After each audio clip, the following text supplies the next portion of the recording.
In this section, where this is a common section between E-math and A-math, we are exploring the sketch of a quadratic function. So the sketch of the quadratic function will look something like this.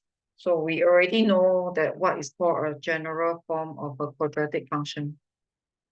So from the general form, okay, we got two choices.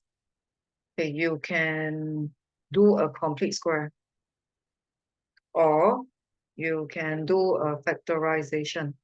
The factorization is the cross factorization that you learn in Sec 2. So when you see a quadratic function, you can either choose to factorize it, or you can either complete square it. Not every function can be factorized, but all the quadratic function can be completed square. So factorization may not always be true. So anyway, you need to be flexible between these two formats. So we got a factorized format, we got a complete square format. So we will try to follow the steps. In the steps for sketching, the first thing you will need to do is to determine the shape. So whether is it a small graph or whether is it a set-based graph. So who is the one who determine? The coefficient of x squared is the one who determine. So if A is positive, it will smile. If A is negative, it will be a set face. So after you decide the shape, you are going to see whether you can either factorize it or complete square it. So we will be looking for x-intercept. We'll be looking for the turning point. We'll be looking for the y-intercept. So in a general guideline, we got a checklist. So we got a checklist for sketch. That means this should be your checklist every time you do a sketch. So do you have a turning point? So you must check this. Do you have a y-intercept? And do you have x-intercept? So sometimes the question will also ask for the line of symmetry. So the line of symmetry always is closely related to the turning point. So these are the few things. So it's very standard. You just have to make sure you do the checklist and then don't get confused. A lot of people, right, they just get a lot of confusion when it comes to sketch. So if you follow the steps closely, there shouldn't be any confusion. Okay, so I'm going to show you a linearized form. So if you look at the equation here, so this equation, no, sorry, not linearized, factorized form. They already factorized it for you. So they already factorized it for you. Okay, if you remember the first step, you are actually going to have an idea about the shape. So if you want to, you can expand out. But I'm not going to expand out in full because I know that, right, as long as I expand out x squared, here a is equal to 1, which is a positive number. So I'm expecting a small graph. So here, this is my first step. My first step is to have an expectation of the shape. So I already got the expectation. So I'm expecting it to be a small graph. Okay. So part A means that I need to sketch. Part B, if you realize, they want you to draw and label. And then part C, they also want you to find and label the turning point. So all these are the part of the checklist, kind of part of the checklist of the sketch. So what I'm going to do right now, if this is a factorized form, after I decide that it's a small graph, I'm going to find the x-intercept. So I'm going to find the x-intercept.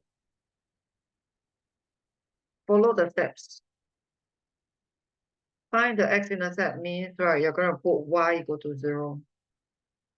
So this part will become a 0. So because this is a factorized form, so when you change y equal to 0, you will get the first bracket equal to 0, the second bracket equal to 0. So you will get the two x-intercept. because it's in the factorized form, the x-intercept is very easy for you because it's already factorized. You already gotten the two brackets. So in a way, right, I'm expecting, right, so if I roughly have a rough idea right now, I'm going to expect that it's going to look something like this. It will cut at -2 and 3. So that is my expectation at the moment. So I'm going to go on to my step 2, which I can find the y-intercept. So finding the y-intercept is also quite easy. You just need to start x equal to 0. So you just change the x to 0, and then you just punch calculator.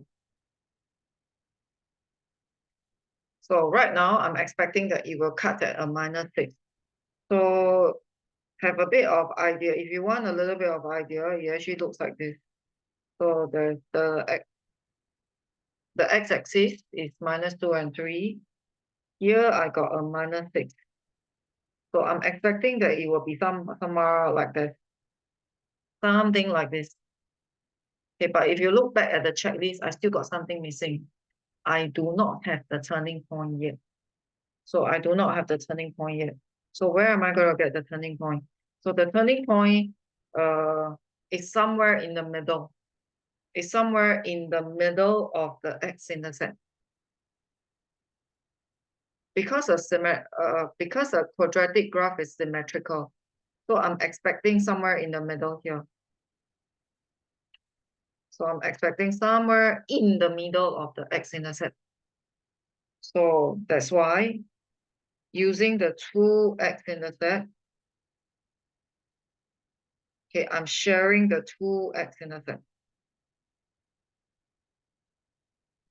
So I'm sharing the two x-intercept. So this is actually my equation. So this is my symmetry.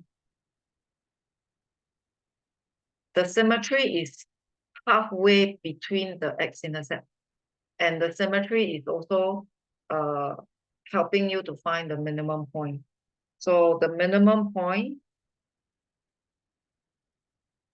so you put the x equal to half into the equation.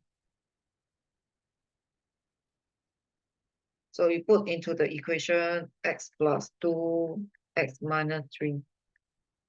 And you just punch calculator. So that will be the turning point. So when you put in half, the y coordinate is this. So this contributes the minimum point, which is the turning point. So from here, if you take a look, I have the two x-intercept. I have the line of symmetry. The line of symmetry is where I found the lowest point as well. And then the graph will cut at -6. So the y-intercept is a -6.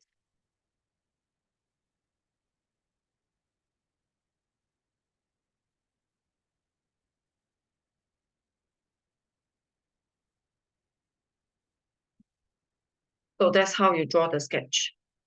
So if you follow the steps very closely and you plot out, it shouldn't be an issue getting it.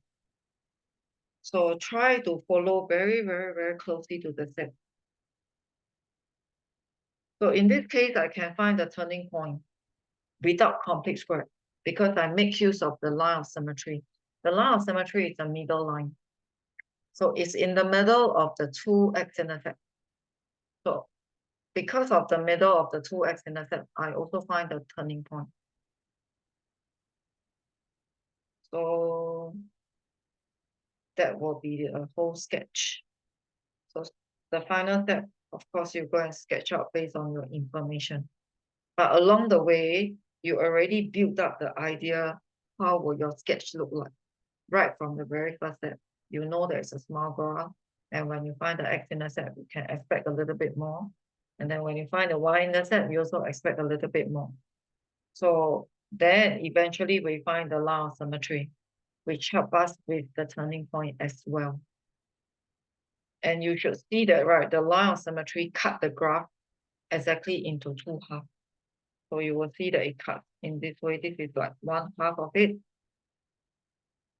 And then there is another half of it. So the line of symmetry has the effect of cutting the graph into two halves. So that is the steps that you can follow for the factorized form.